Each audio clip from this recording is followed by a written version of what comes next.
Okay, so once again, my name is Christian Sasse. I'm the Astronomer-in-charge for iTelescope. Today, we're going to have something very exciting. It's about the image behind me, which is a binary system, and it's very unique. It's something much more scientific that we're going to do, and it is actually a red giant that is in symbiotic, if you use a biological name, relationship with a white dwarf. So imagine, and I'll try and share my screen now so I can show you a bit more, but this is the VLT. You probably remember the, you probably, let me just make sure I got the recording on. Yes, I do. You probably remember the fantastic talk we had from the Very Large Telescope, right? That was absolutely marvelous. 8-meter diameter. They can work with several telescopes in interferometer, as we learned. And that has taken this amazing image behind us of this incredible symbiotic relationship that we have. And let me just make sure I have the chat and I see your messages. So give me a moment with all the chaos here. Just a second. Let me just get the chat window. Yes. It's all good. It's all good. I can see your chats now. It's all fine. Okay. If you have got any questions, just put it in the Q&A. So this symbiotic relationship is something I just wanted to explore a little bit more. So I'm just going to share my desktop here, and this time it should work. Yes, and it does. It should work. So let me just get the correct.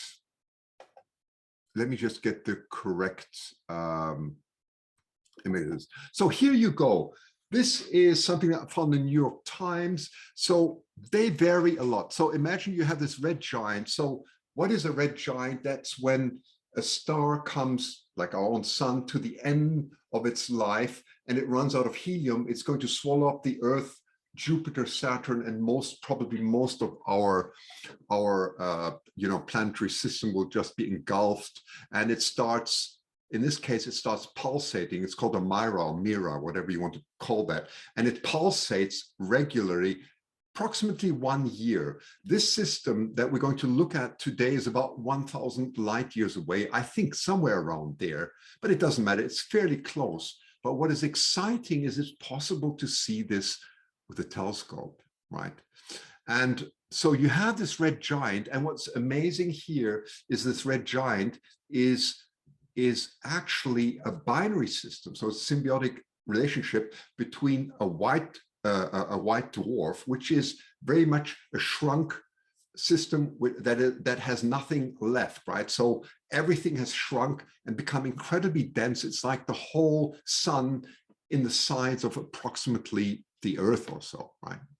So they weigh more or less the same, and they're feeding off each other. And this big mira is pulsating on top of it, just imagine that, approximately in 1 year intervals. And around this is rotating a white dwarf, and I don't know who's rotating around who. Maybe it's they're rotating around a common gravitational center, is taking about 44 years to rotate around that. So you have a very complex system. And I'm just going to give you some links here, so that you can see that. So I'm going to put these links in the chat for you. There's one. And if you want to go a little bit deeper into this, there are several. I mean, I found quite a lot on this. 1 second. I'm just going to, I just have to hide this again. Hide video panel. I think that's what we need to do. No, that's not right. Sorry, that was not right. That was the wrong one. Now I hit the video panel. Where was that? Show video panel. Okay, so that was the wrong one. Floating controls. Here we go. Yes. Okay. Here's another very nice one from Sky and Telescope for the system today. I'm also putting this in the chat. And then finally, the best one and the real scientific one that I found is, of course, from the AAVSO. And there you can find a lot more information. Really beautifully written, right? You can see a lot about they measured the frequency of the magnitude change and all these things. Very nicely done. If you jump into Stellarium, the web Stellarium, I've got it here open for the southern sky. And we are going to look at the system. They call it Cederblad 211, but there's another name for it. It's called the R-Aqr, here it is, Aqr, right? I think that's what it's called. Here's a symbiotic star. So if I click on here, you can see where this actually is. So you see here's the ecliptic where you have the planets, also the moon, and it's slightly off there. So we are looking approximately of a declination of -15. So it's in the southern hemisphere. So it's very good to image from the southern hemisphere. You can see that at the moment it's very visible because there you can see the declination is -15, which means it's more in the southern hemisphere. But you can see the rise time is 21:06 and the set time's 9. So it's very visible at the moment. That was also why we chose this particular object for you from iTelescope. Now, there was only something, it was very bad weather when we took this. And I felt bad. I thought this is not what we should really deliver in premium images. It's a very difficult object. And so I came to the conclusion, I'll discuss this internally and say, let's give everyone a very nice present. We're going to retake this with a large 24-inch telescope, which we did over many, many days. And we're going to share this with you, the stacked images. I'm going to give you the download link now, and then we're going to work on this. And we're going to compare the image with a VLT and see how close can we get. Because if you go and look at Astrobin or so, you'll find very small images, but can we get anywhere close to that? Of course not with a small telescope, but a 0.6 meter telescope, how close can we really get? Yes, isn't it awesome, Sikandar? That's what's so exciting. So without further ado, let me give you the link to the download. Don't try and all download it at the same time and get frustrated. Just save the link, and I'm looking for it at the moment. Let me just do this. Copy it for you and put it in the chat. That is the Dropbox link. So it's about 2.5 gigabytes or so. These are huge files from a very good 24-inch telescope that you're going to look at today, right? Yeah, Kit, you were the one who, by the way, gave me a lot of inspiration to do this, right? And thanks for that writing to me and inspiring me to, that we can improve this a lot better. So here we are. And then let's jump right in. So I'm jumping straight into Astro Pixel Processor now. The screen that you see is from another. It's a very fast computer that I have. I'm just opening, and don't worry, we're not going to use Photoshop, I promise, because I try and make this easy. I want you to get a very good. This is just the image that I downloaded, and below that I have the surprise image that we're going to make now, right? We're going to do that together, and later I will illuminate that and compare what is actually possible with a 0.6 meter telescope compared to a VLT, right? Isn't that exciting? Okay, so here we go. I'm going to just minimize this, and we're going to jump straight into Astro Pixel Processor, and I will load the images that you are able to download right now, right? So let's do that. Give it a second. So I've already prepared this. Usually, and I'm not going to explain this time, sorry, I'm not going to explain all the beginnings and the processes of Astro Pixel Processor. What we're doing instead is we're publishing all the webinars, and I'll give you the link to the webinar page. Let me just do that also quickly for you, so that you know this. This is the webinar, no, not the webinar. Here, iTelescope webinar. I was going to put this in the link too. So please subscribe to this channel, because I'm getting very friendly help from very nice free members here, and they're going to get some nice iTelescope points for that, for posting and publishing all the videos. But I've just put one on there. It's going to be a lot better. But do subscribe to this channel, because we're going to populate it with all the all the recent webinars. So let's jump right back into this. And that's my work directory. Okay, so you always do that. I just say open. Very quick explanation. This is the workflow that we have in Astro Pixel Processor. The images are going to appear there, and we're going to make color images out of these. That's the basic process, right? Here, I'm just going to disable multi-session processing. By the way, I'm running here. Oh, I'm still running here on beta 4. I forgot to load beta 6. There's a new version, but it won't make any difference for what we're trying to show here. Let's just load. Oh gosh, give me a sec. I have to quickly open the roof in Spain. Just give me 1 second. I'm multitasking here. I have to do that. So that was my alarm. So I'm just going to open the roof in Spain so that you can enjoy this. Let me just open the roof there very quickly. Oh, yes, it's opening now. All good. Okay. That was the alarm that Spain is getting ready, right? The beautiful site near Sevilla.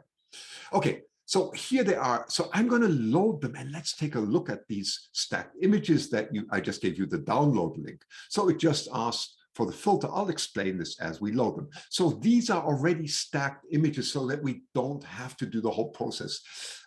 So if you look here, you can see this is 7,200 seconds. So 1 hour has 3,600 seconds, right? So this is 2 hours of blue, 2 hours of green. It's quite amazing with a large telescope. 2 hours of luminance, 2 hours of red. But it gets even better. I sound like one of these commercial guys right on TV. It gets even better. 18,000 seconds of HA, 18,000 seconds. That is several hours of HA, quite amazing.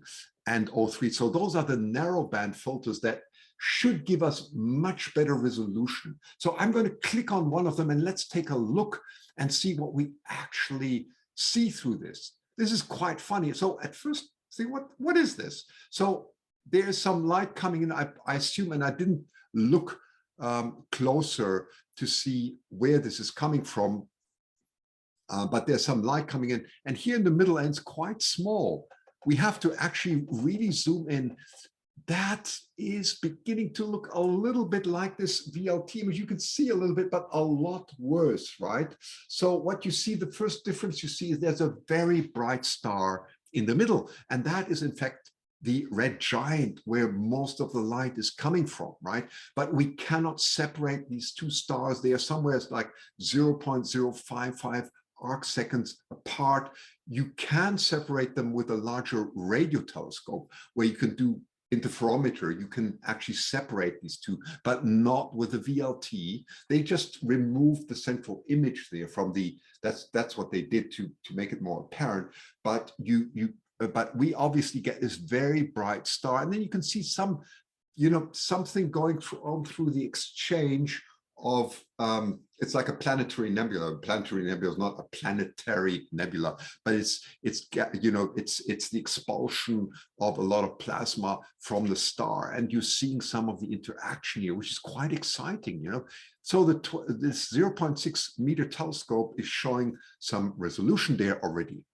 Let's take another look. Let's look at the luminance. Now the luminance is really that gives us a lot better. And you can see the completely overexposed light. So we have to do longer exposures here in order to get the details out, right? But we don't worry so much about, but you can see a little bit more. So now comes the exciting, let's try and see what the narrowband actually gives us. 1 second.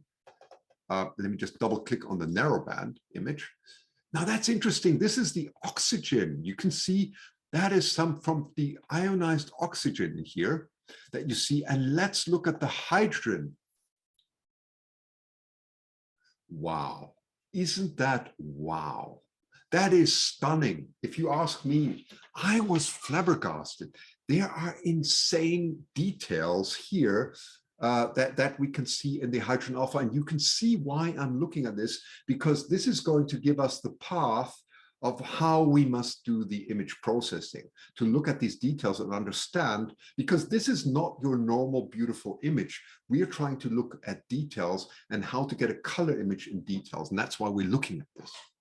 So let's jump straight in and go into tools and make a color image. Let's do it the normal way we first do it, and then let's add the narrowband component. So I'm going to say combine RGB, and we're going to call it the name that it has, the popular name Cederblad 211, or you can call it also R-Aqr if you want to, or so on, whatever, it's fine.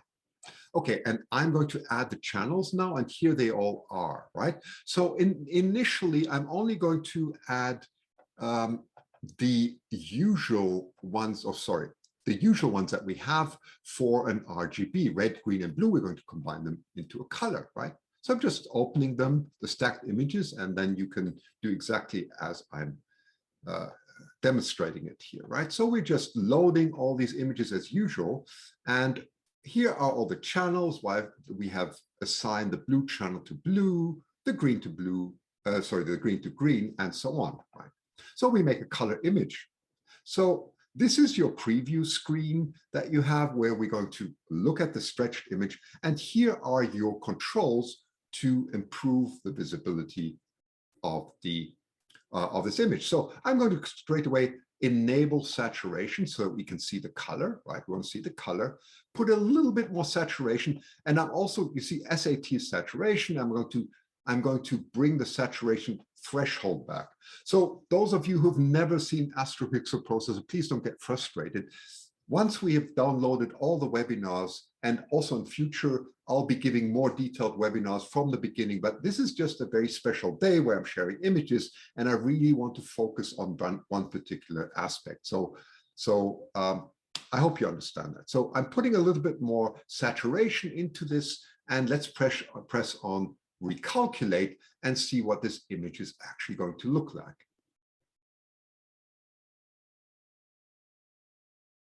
And you can see these are huge files. These are ½ gigabyte. This is a huge camera, that we're using there. And we zoom in, and this already looks quite interesting, doesn't it?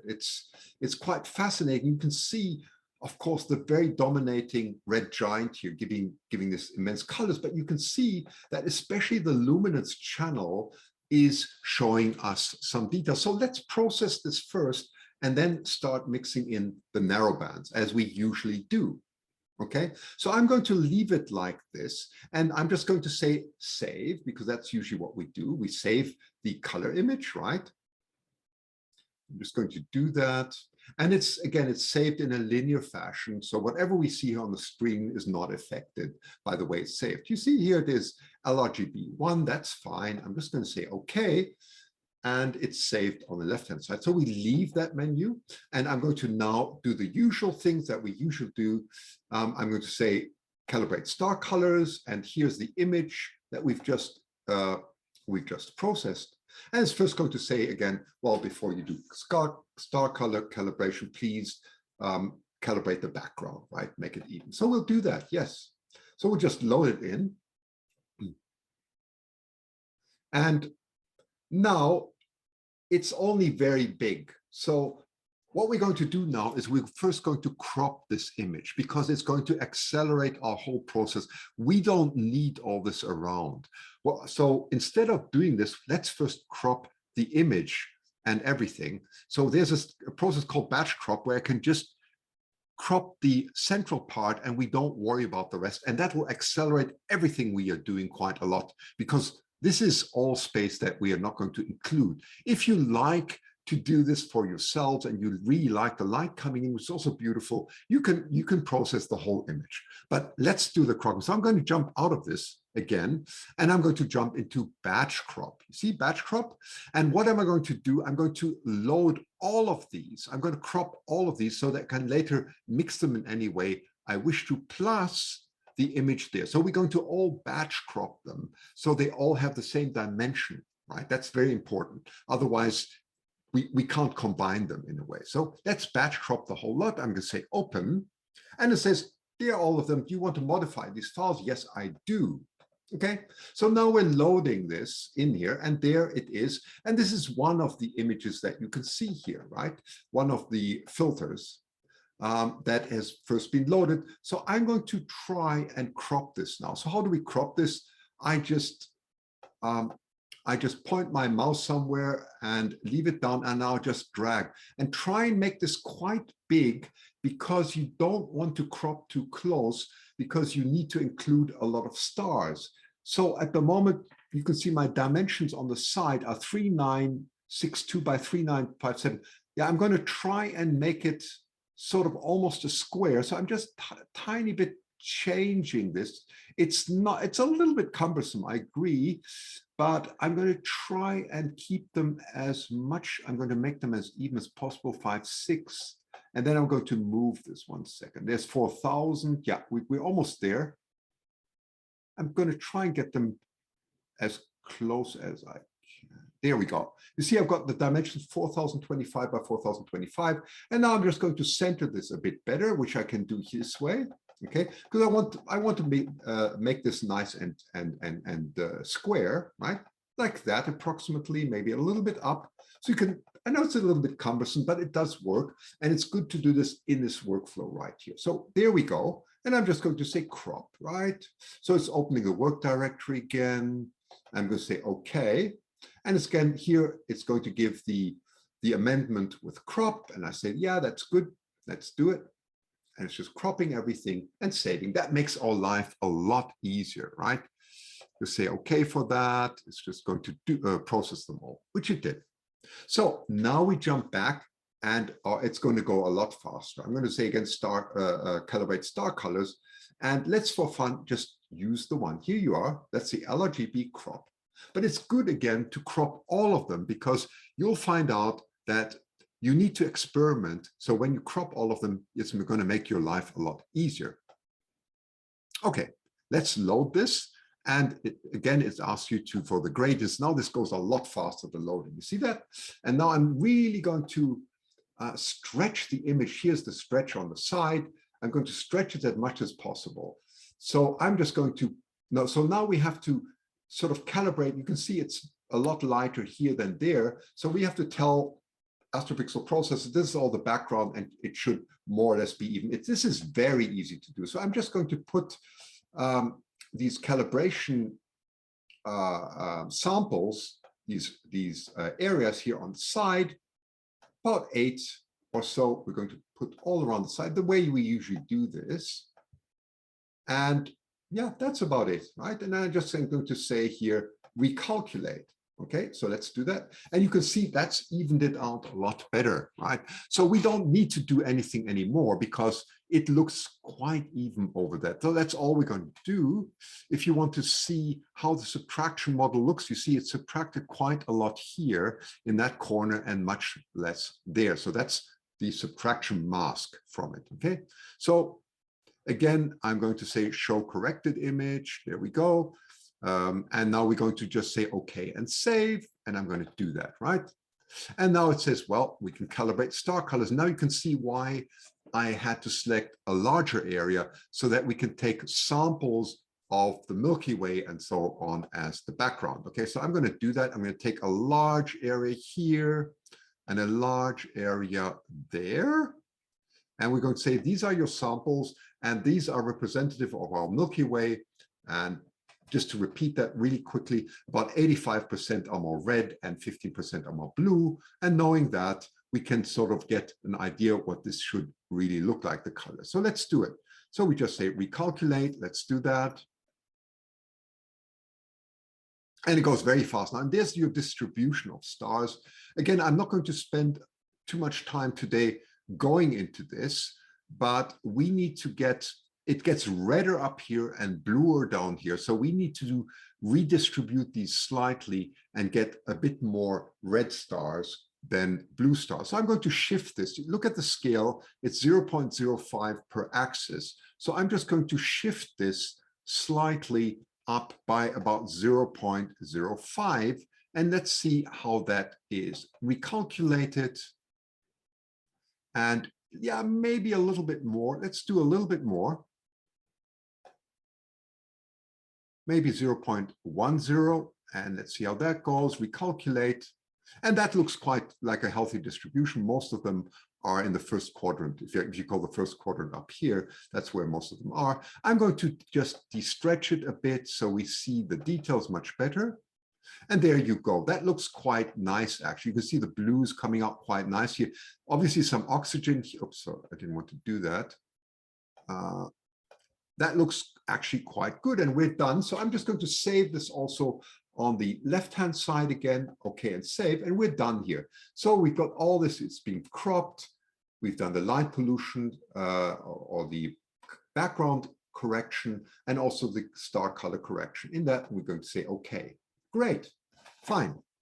So let's just try and see how good is this image, right? So I'm not going to do anything further here.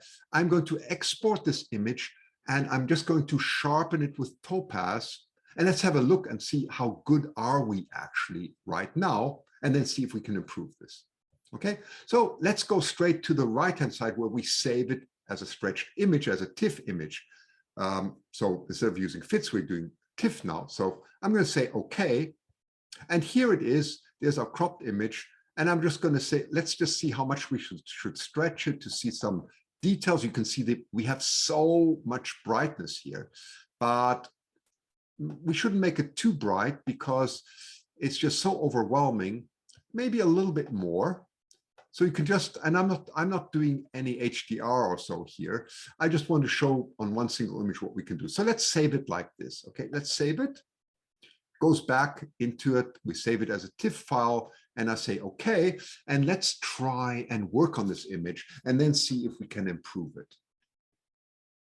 Okay, so I'm going to jump now into Topaz Sharpen, which is one of my favorite tools because it's so easy to use. And I promised I wouldn't use any Photoshop, deconvolution, or anything else here. So that's exactly what I'm going to do. I'm going to use these tools. So here I'm in the work directory already, and I'm just opening it. Okay, and it jumps straight into Topaz. I'm not going to spend a lot of time explaining Topaz, but you've got all these different options here, different sharpening models, which I encourage you to explore. So what it's doing here is the original image. That's a comparison, and this is quite remarkable. Now, we're not trying to get a very beautiful image at this moment. What I'm trying to do is get details of the background and see how does it actually compare to the image that I have in the background, right, from the very large telescope. Now, this is quite nice. Of course, you can see the incredible dominance, especially in the luminance channel here. But we do see some details that are coming out here in the back. That's not bad. But here is a complete loss of detail. You see, we're not getting anything there here. So I'm just going to save this for now. And it saves it in the source, right? And this goes very quick now. That's the nice thing, because we have cropped the image, so we don't have to wait very long. So let's just do that.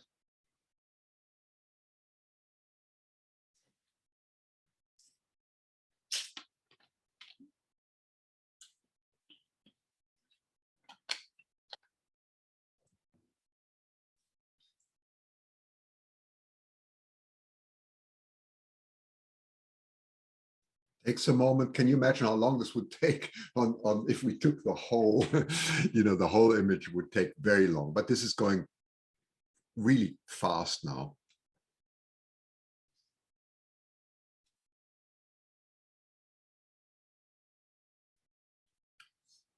Okay, nearly done. And then we will do, now we're going to jump back into Astro Pixel Processor and do some more magic. Okay, that should do it. So I can just close that. So that is now saved in, go to the work directory. This is where our image is right now. Okay, that's the saved image, right? And you can see there's some fine details, but a loss here. So we'll compare that in a moment to see what narrowband can really do for us. So we jump back into Astro Pixel Processor. And now I'm going back into the RGB channel because I'm going to start mixing in narrowband. So what have we learned so far? We have learned that the central star is really what luminance is picking up, but luminance, the luminance channel or the RGB channels are not picking out the fine details really that we need. So let's try and improve this. So I'm going to now not do what I very often do, is load the star calibrated colors of RGB back in. Why not? Because the luminance is too dominant, right? The luminance is too dominant for this image. So we're going to do this in a different way. I'm going to say add channel again, and I'm going to take the cropped ones. That's why I cropped all of them. Okay, so we have the cropped green, and let's do all of them. Blue luminance, red oxygen, and hydrogen. And you saw that actually the correction of the background colors isn't that important for this object, because there's very, very little light pollution deviation across the image. So it didn't actually make that much difference. So I'm quite confident we can do a better job if we do it like this. So I'm loading them all again, this time all of them. Okay, there we go.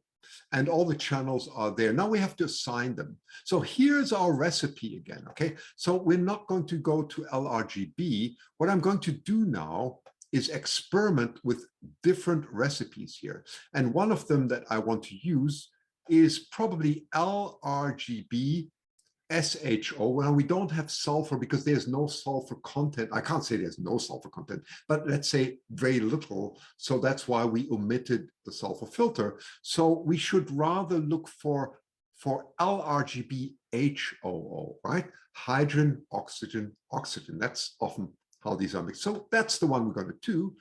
Say new formula, and they are magically remixed here and weighted. For example, you can see here that the hydrogen has now red, which it should have, and the oxygen has both green and blue. So let's see how that looks. I'm going to say recalculate here, and let's zoom in. Okay, 1 second. There we go. So that's what it looks like, and you can see we are starting to see some things here, but there's a problem.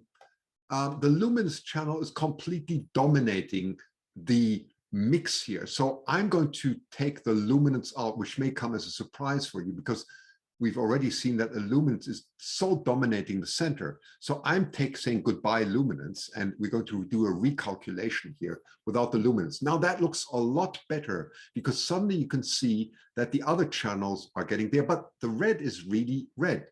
So where is the hydrogen? The hydrogen is definitely the hydrogen alpha is the one that we need. So I'm going to bump up the hydrogen alpha. You see the weighting till 3. We're going to make it exactly 3 so that you can remember the value that I'm going to use here.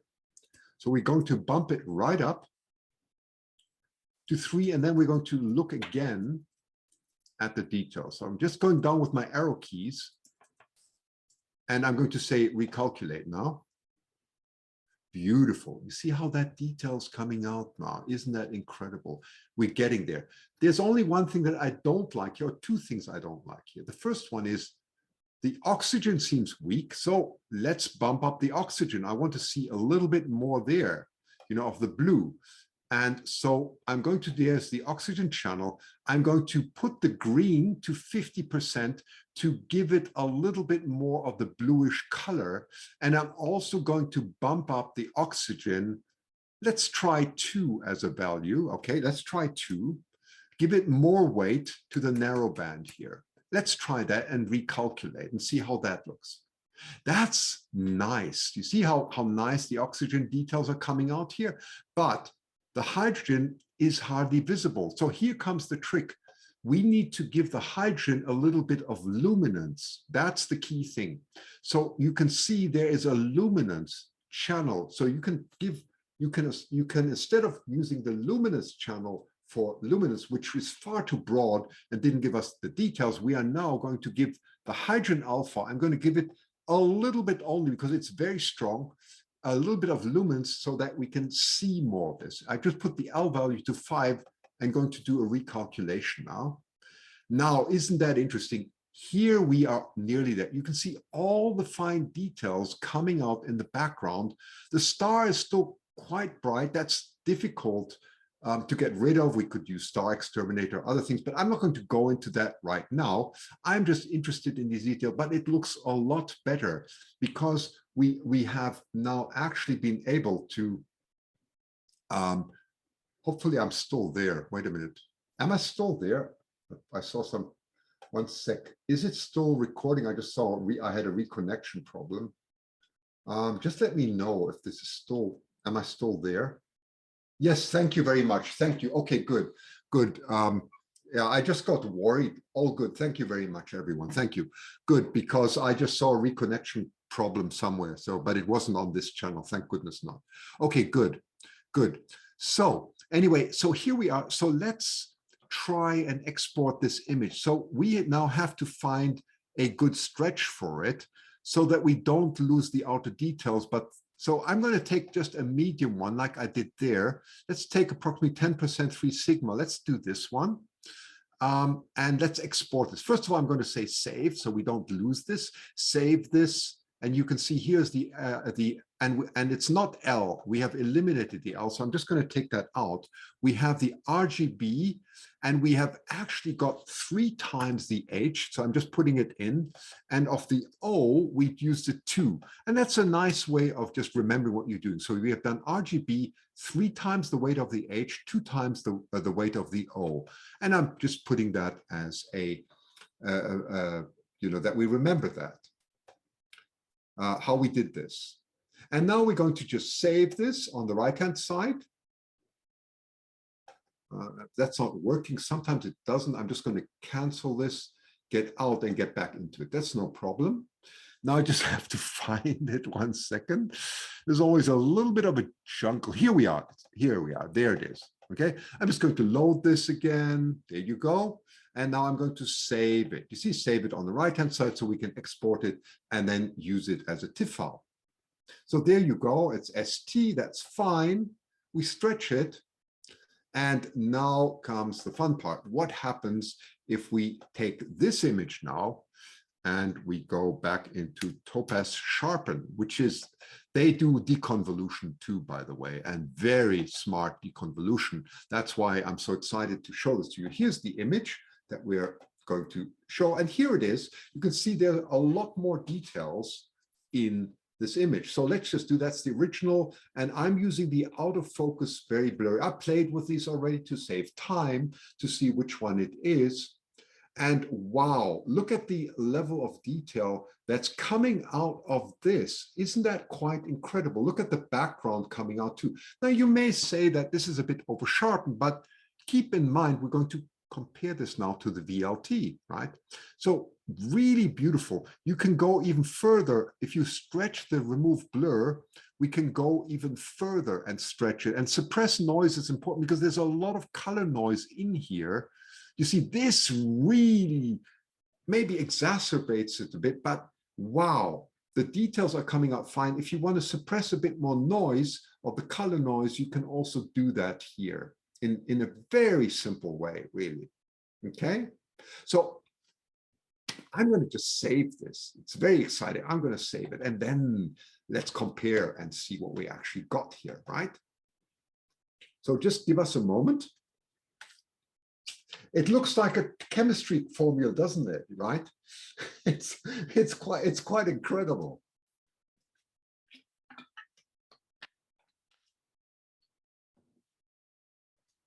And by the way, I invite you to send me your version, Christian@itelescope.net.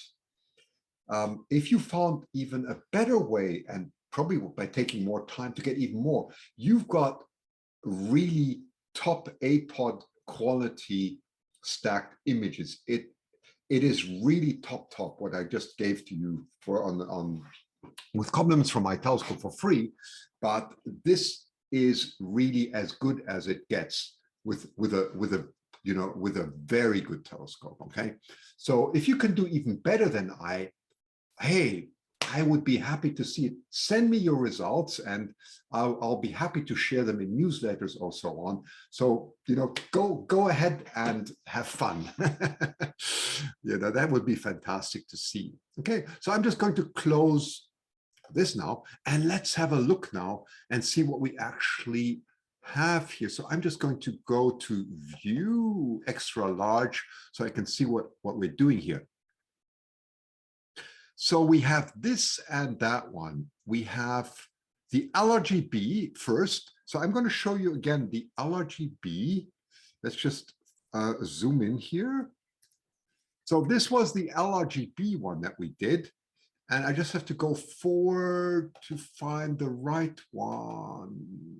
Sorry, that was too far. I can't see which one was the Sharpen one. Now, wait a minute. Yes, that was the Sharpen AI focus. This was the one, yeah. And this is the level of detail. And now we get there where we started from. We go back to Photoshop, and I already oriented this image so that it would match. So now pay careful attention. Now, this is the one I did last night in preparation, but it's very similar. So have a very careful look at this, and I'm going to now switch on the lower layer.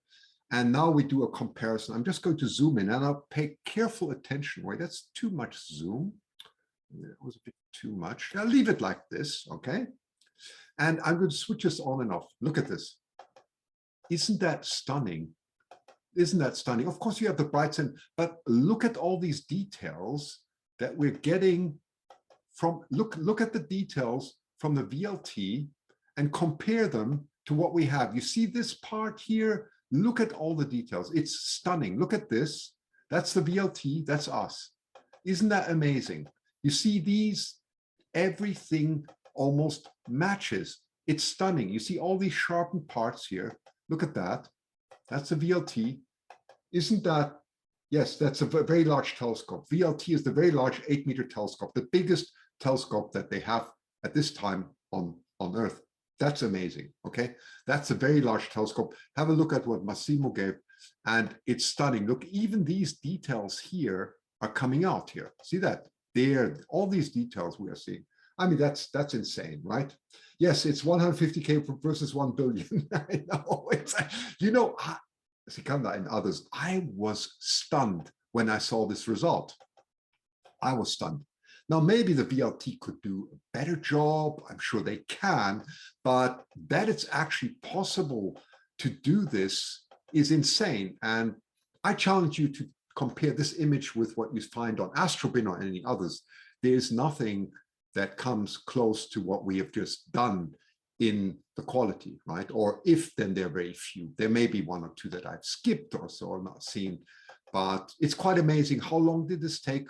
Well, with probably 30 minutes. In 30 minutes, we got this result, right? Well, anyway, now you understand why I got so excited about today's session. And anyway, so that's the binary system.